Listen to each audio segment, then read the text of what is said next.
अस्सलामुअलैकुम वरहमतुल्लाहि वबरकातुहू। मैं इकरा हाई स्कूल से उमर मौलाना।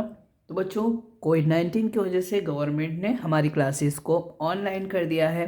तो जिस तरह हम ऑफलाइन में क्लास में बैठकर सबक को बिल्कुल अच्छी तरीके से समझते थे, याद करते थे और लिखते थे, उसी तरह हमें ऑनलाइन में भी घर बैठकर सबक को समझना है, याद करना है और लिखना भी है।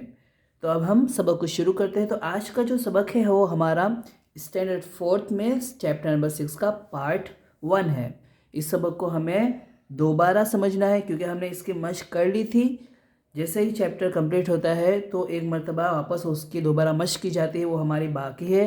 तो आज हम लेसन नंबर 6 की मश्क करेंगे, बिल्कुल अच्छी तरीके से दोबारा इसे समझेंगे और हमें वापस हमारी नोटबुक में इसे वापस लिखना भी होगा।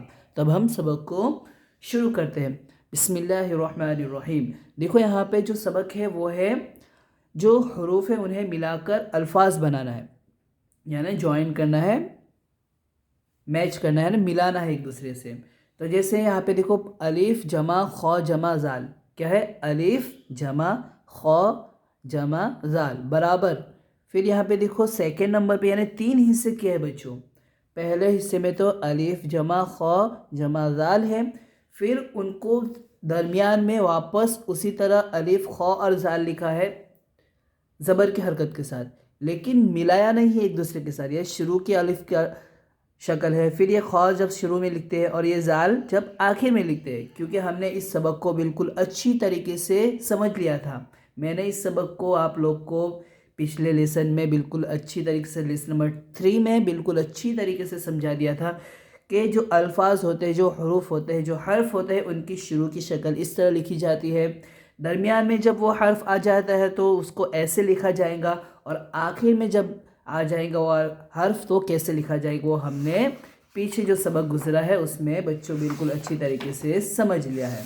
ये देखो यहाँ पे जो सबक है उसमें हमने बिल्कुल अच्छी तरीके से समझ लिया था कि जो अल्फाज मैन है उसकी शक्ल है, फिर जब शुरू में जैसे हर्फ लिखे जाएंगे, फिर जब दरमियान में जब आते तो कैसे लिखे जाएंगे, जब आखिर में जब आएंगे तो कैसे लिखे जाएंगे। तो इसी सबक की वापस मश्क है यहाँ पे लेसन नंबर 6 में। तो उसे कैसे हमें लिखना है वही हमें समझना है। तो देखो 3 अल्फाज तो, यानी 3 अल्फाज को तो समझा दिया है। देखो अखद, फिर मिलाकर लिखा गया है अखज़। फिर है अलिफ जमा बा जमा नून बराबर इब्नुन, तो उसको पहले अलग अलग हिस्सों में लिखा गया है, फिर उसको मिलाकर लिखा है। फिर है बिर्रुन, बा जमा रॉ बराबर बिर्रुन, उसको भी लिखा है। अब हम नंबर 4 से हम खुद समझेंगे कि कैसे बा कौफ और रॉ और ता को मिलाकर लिखा जाता है। तब हम सबक को शुरू करते हैं। तो देखो सबसे पहले बा जमा कौफ जमा रॉ जमा ता। देखो ये जो सबक है, अगर हमने इसे बिल्कुल अच्छी तरीके से समझ लिया तो हमें मिलाकर जो अरबी के अल्फाज है, जो जुमले हैं, वो आसानी से हमें समझ में भी आ जाएंगे, पढ़ना भी आ जाएगा और हमें लिखना भी आ जाएगा। तो अभी ये जो सबक है वो हमें लिखने की प्रैक्टिस करनी है। आया समझ में कि मिलाकर इन हरूफ को कैसे लिखा जाता है। तो देखो बा, तो हम पहले बा की शुरू की शक्ल लिखेंगे, है ना। फिर कौफ को दरमियान में कैसा लिखा जाएगा, जब कौफ जो आता है, देखो ये कौफ को बा के साथ भी मिलाना है और कौफ को रॉ के साथ भी मिलाना है, तो हमें दोनों तरह हिस्से बनाने हैं। तो देखो कौफ की शुरू में भी मिलाना है और बाद में भी। दिख रहा है बच्चों? तो हमने जो ये शक्ल बनाई है यहाँ पे भी हमने मिलाने के लिए कहा किया है और यहाँ पे भी, यानी बा कौफ को हमें बा के साथ भी मिलाना है। उसके बाद रॉ है, तो रॉ की हमें आखिरी शक्ल लिखनी है, क्योंकि रॉ दरमियान में जब लिखा जाएगा और आखिर में ये दोनों एक ही तरह लिखी जाएंगे, तो हमें यहाँ पे कौफ के साथ मिलाकर लिखने वाली शक्ल बनानी है। उसके बाद ये जो ता है वो बिल्कुल अकेला होगा, उसको मिलाना किसी के साथ नहीं, इसके उसकी शक्ल पूरी हम ऐसे ही बनाएंगे। अब हम हरकत भी लगा देंगे तो बन गया बकरतुन। अब हमें इन्हें यहाँ पे मिलाना है। तो देखो बच्चों, पहले बा, फिर उसके साथ हम कौफ मिलाएंगे, फिर रॉ और ता। आया समझ में? बन गया बकरतुन। क्या बन गया बच्चों? बकरतुन। आया समझ में? अब नंबर आगे देखो, नंबर 5 है वो ऐन जमा नून जमा बा। यहाँ पे हम ज़बर लगा देंगे, जज्म है, इनबुन है। तो देखो आयन जमा नून जमा बा। अब ये आयन की शुरू की शक्ल तो वो कैसे लिखेंगे, तो हम आयन की शुरू की शक्ल बच्चों लिखेंगे इस तरह। फिर ये जो नून है उसे आयन के साथ भी मिलाना है और बा के साथ भी मिलाना है। तो कैसे बनाएंगे, तो हमें उसकी दरमियान की शक्ल, बीच की शक्ल लिखनी है। तो हम बीच की शक्ल कुछ इस तरह बनाएंगे। क्यों, क्योंकि बीच में नून आएगा वो उसके पहले वाले हर्फ के साथ भी मिलेगा और उसके बाद वाले हर्फ के साथ भी मिलेगा। शुरू में आयन है और बाद में बा है। फिर बा की जो मिलाने वाली शक्ल होगी वो बा की आखिरी शक्ल होगी, तो हमें उसके साथ भी मिलाने वाले हिस्से के साथ ही शक्ल बनानी है। आया समझ में। अब हमें इन्हें हरकत दे देनी है। आयन के नीचे ज़ेर, नून के ऊपर ज़बर, बा के ऊपर दो पेश की तनवीन, बन जाएगा इनबुन। अब हमें इन्हें मिलाकर लिखना है। तो मिलाकर कैसे लिखेंगे, पहले हमने जो आयन की शक्ल लिखी है तो आयन की शुरू की शक्ल, उसके साथ नून और उसके साथ बा। बच्चों बहुत ही आसान है, हम आसानी से मिलाकर लिखना सीख सकते हैं अगर हमने ध्यान दिया। आया समझ में। तो ये इनबुन बन गया। क्या बन गया, इनबुन। देखो यहाँ पे तीनों अलग अलग थे, उसके बाद हमने उनकी मिलाने वाली शक्लें अलग अलग लिखी, लेकिन नंबर जो 3 वाला हिस्सा उसमें हमने तीनों को मिलाकर लिख दिया। आया समझ में। अब देखो जीम जमा अलिफ जमा मीम जमा आइन बनेगा जामिउन। क्या बनेगा बच्चों, जामिउन। अब हमें इन्हीं ये जो अल्फाज बनेगा उसकी मिलाने वाली शक्लें अलग अलग लिखनी है। तो पहले जीम, तो जीम की हमें शुरू की शक्ल लिखनी है बच्चों। तो हम जीम की शुरू की शक्ल लिखेंगे। उसके साथ अलिफ, तो अलिफ की कैसे शक्ल लिखेंगे, अलिफ मिलाकर, शुरू में कभी भी अलिफ मिलाकर नहीं लिखा जाता है लेकिन बाद में लिखा जाता है। कैसे, वो हम देखो ये जीम के साथ अलिफ कैसे मिलाएंगे, तो उसकी मिलाने वाली शक्ल कैसे लिखेंगे। पूरा अलिफ की शक्ल नहीं बनानी बच्चों, हमें इस तरह बनाना है, इस तरह। क्यों, क्योंकि हम शुरू में मिला सकते हैं लेकिन बाद में अलिफ के साथ नहीं मिला सकते। तो देखो ये हो गया। उसके बाद मीम, तो मीम की कैसे शक्ल लिखेंगे, वो अलिफ के साथ अब मिल नहीं सकता लेकिन आयन के साथ मिलेगा। तो मीम की ये वाली शक्ल।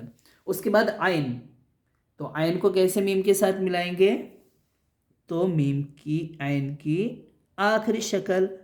अब हमें इन्हें मिलाना भी है तो पहले हम हरकत लगा देंगे जामिउन। अब हमें इन्हें मिलाकर लिखना है। तो हमने पहले जीम की आधी शक्ल, उसके साथ अलिफ मिला दिया, उसके साथ फिर आखिर में मीम और आइन, बन गया जामिउन।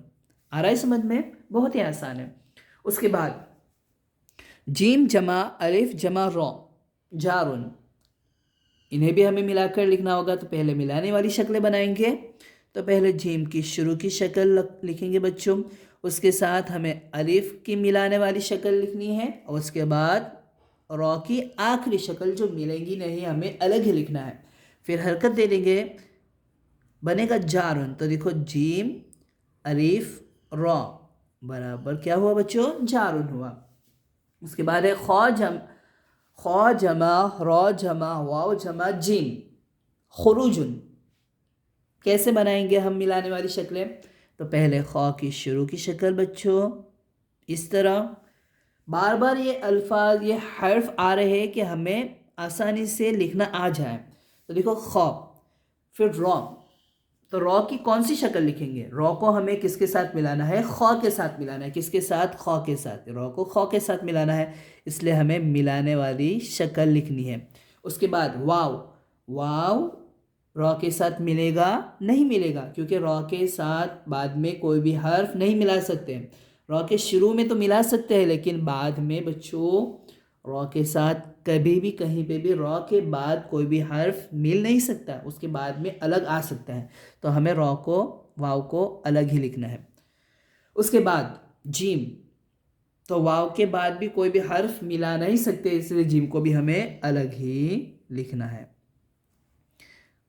तो बना खुरूजुन। क्या बना बच्चों, खुरूजुन। देख लो हम मिलाकर जब लिखते हैं तो आप लोग को समझ में आ जाएगा। देखो खौ रॉ वाव और जिम, वाव और जिम को हमने अलग अलग लिखा है।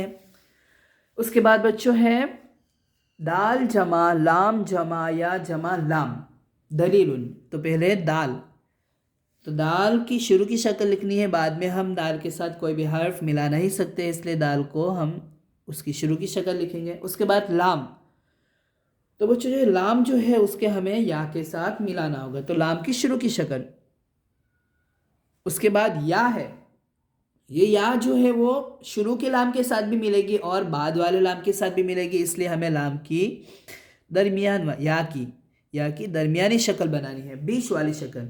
और उसके बाद जो लाम है उसकी आखिरी शक्ल, ये शुरू की शक्ल लिखी हमने नंबर 2 पे, और जो आखिरी नंबर पे हमें लाम की आखिरी शक्ल मिलाने वाली लिखनी है। अब हम हरकत दे देंगे दलील उनको इस तरह, दाल के ऊपर ज़बर, लाम के नीचे ज़ेर, या के ऊपर जज्म और लाम के ऊपर 2 पेश की तनवीन। अब हम मिलाएंगे, देखो बच्चों, लाम दाल, फिर है लाम या और लाम, बनेगा दलीलुन। क्या बनेगा बच्चों?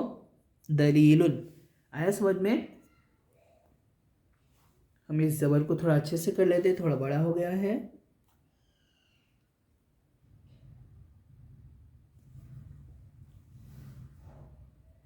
आया समझ में? अब आगे है जाल जमा मीम जमा ता जिम्मतुन। क्या है बच्चों? जिम्मतुन। तो पहले जाल की शुरू की शक्ल हम लिखेंगे, फिर मीम, तो मीम को जाल के साथ नहीं मिलाना है, इसलिए मीम की शुरू की आधी शक्ल लिखेंगे। और ये जो ता है वो बहुत जगह पे आखिर में अलग लिखा जाता है, लेकिन मीम के साथ हम मिलाकर लिखेंगे, इसलिए ता की आखिरी शक्ल लिखेंगे। आया समझ में? जाल के नीचे ज़ेर, मीम के ऊपर तशदीद और ज़बर, और था के ऊपर 2 पेश की तनवीन। अब जब मिलाएंगे तो कैसे लिखा जाएगा? देखो, हमने जाल की पहले शुरू की शक्ल लिखी, फिर मीम की आधी शक्ल और उसके साथ हमने मिला दिया ता, बन गया जिम्मतुन। क्या बन गया बच्चों? जिम्मतुन। बहुत ही आसान है। उसके बाद हम आगे लिखेंगे, इसको थोड़ा हम ऊपर कर देते हैं कि आखिरी अल्फाज जो है वो भी हमें आसानी से दिख सके, है ना बच्चों? तब हम शुरू करते हैं आगे का। खुजारुन, खा जमा जमा अलिफ जमा रॉ। क्या है? खा जमा द्वाद जमा अलिफ जमा रॉ, खुजारुन। जब अरबी में पढ़ा जाएगा तो खुजारुन पढ़ेंगे। क्या पढ़ेंगे? खुजारुन। तो देखो, पहले खा को हमें किसके साथ मिलाना है? ज़ात के साथ मिलाना है ना? तो हम खा के पहले शुरू की शक्ल लिखेंगे, आधी वाली शक्ल, फिर ये जो ज़ाद है उसको हमें खा के साथ भी मिलाना है और किसके साथ मिलाना है? अलिफ के साथ भी मिलाना है, इसलिए उसकी दरमियानी शक्ल। तो इस तरह शुरू में ऐसे करके बिल्कुल अच्छी तरीके से बना देंगे, है ना? कि हमें शुरू में भी मिला सकते हैं और बाद में भी कोई हर्फ मिला सकते हैं। उसके बाद अलिफ की, तो अलिफ को बाद में यानी उसकी ये वाली शक्ल लिखेंगे कि जो ज़ात के साथ भी मिल सके। और उसके बाद है रॉ, जो आखिर में हमें अलग ही लिखना है। हरकत दे देंगे।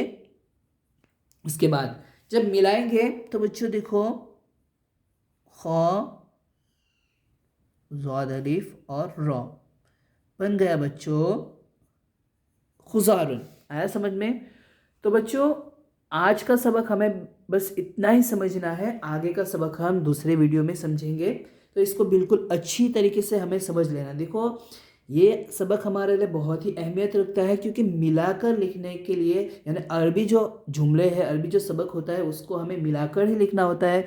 एक एक अल्फाज जब मिलता है तो जुमला बनता है, लेकिन अगर हमें मिलाकर लिखना नहीं आता होगा तो हम कभी भी नहीं सीख सकते। इसलिए हमें ये अल्फाज, ये जो सबक है उसे बिल्कुल अच्छी तरीके से समझना है कि शुरू में कैसे शक्लें होती है, फिर दरमियान में, फिर बाद में, और उसको मिलाकर कैसे लिखा जाता है। तो ये सबक में वही हमें समझाया गया है। आया समझ में? तो आज का सबक हमने यहाँ पे मुकम्मल कर लिया है। आगे का सबक हम दूसरे वीडियो में इंशाअल्लाह समझेंगे। अस्सलामु अलैकुम वरहमतुल्लाहि वबरकातुहू।